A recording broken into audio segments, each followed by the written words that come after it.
With Robert Scott Wilson returning to Days of Our Lives, Soaps.com decided to take a look back at the history of Ben Weston given his recent release from prison and return to Salem claiming to be a changed man. Ben Rogers was introduced in 2014 as the half-brother of Jordan Ridgway. The role was first played by Justin Gaston, but Robert Scott Wilson replaced him within a few months of the character's debut. Jordan had fled from her abusive father Clyde Weston with a young Ben, and the two took various aliases while living out their lives on the run. However, Clyde and their past caught up with them in Salem. In time, Ben formed a bond with Clyde and eventually took his last name, Weston. Ben entered into a relationship with Abigail Devereaux, and found himself in a feud with her ex-boyfriend Chad DeMira. Ben started showing his first tendencies toward violence when a provoking from Chad led to him beating the DeMira almost to the point of death.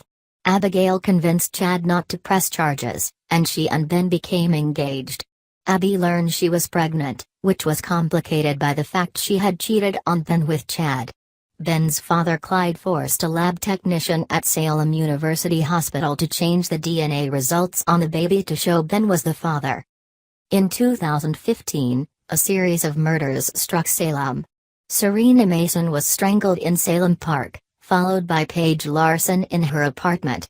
Each was strangled with a necktie, and the Salem PD began to term the murderer the Necktie Killer.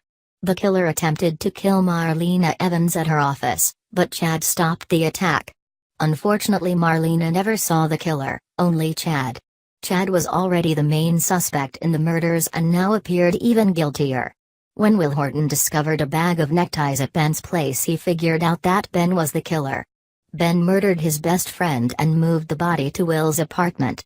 Chad, who had been in hiding at the time, figured out Ben was the killer and confronted him. Ben beat Chad into a coma and claimed Chad had tried to kill him. As the walls closed in on him, Ben kidnapped Abigail and held her captive in a cabin up in the mountains.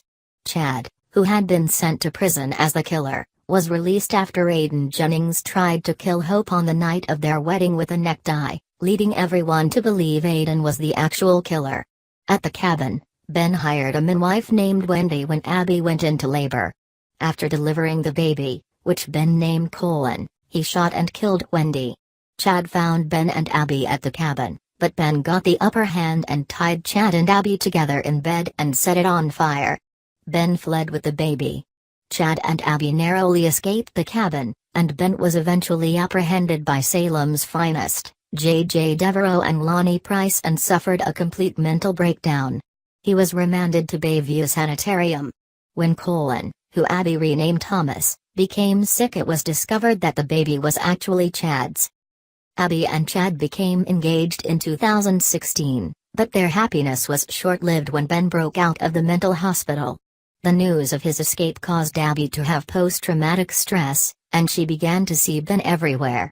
Abigail eventually came face to face with the real Ben, tied him to a bed and set him on fire. Ben lived and was sent to prison, while the ordeal led to Abby developing severe mental instabilities of her own. In the fall of 2017, Ben learned that he had in fact not killed Will Horton, who had been revived by Dr. Rolfe and was living in Nashville. Ben once again broke out of prison and crashed Chad and Abby and Sonny and Paul's double wedding. He revealed Will was alive to a stunned congregation. After Will was found, though with amnesia and not knowing who he was, his mother Sammy Brady arranged for Ben to recreate strangling Will in hopes it would jog his memory. Ben couldn't go through with it in the end, and it didn't jog Will's memory. But Ben claimed the incident made him realize how many people he hurt, and he wanted to strive to be a better person. With a psychiatric evaluation from Marlena, who determined in a short 10-minute meeting that Ben was remorseful, he was released from prison. Whether he has changed remains to be seen.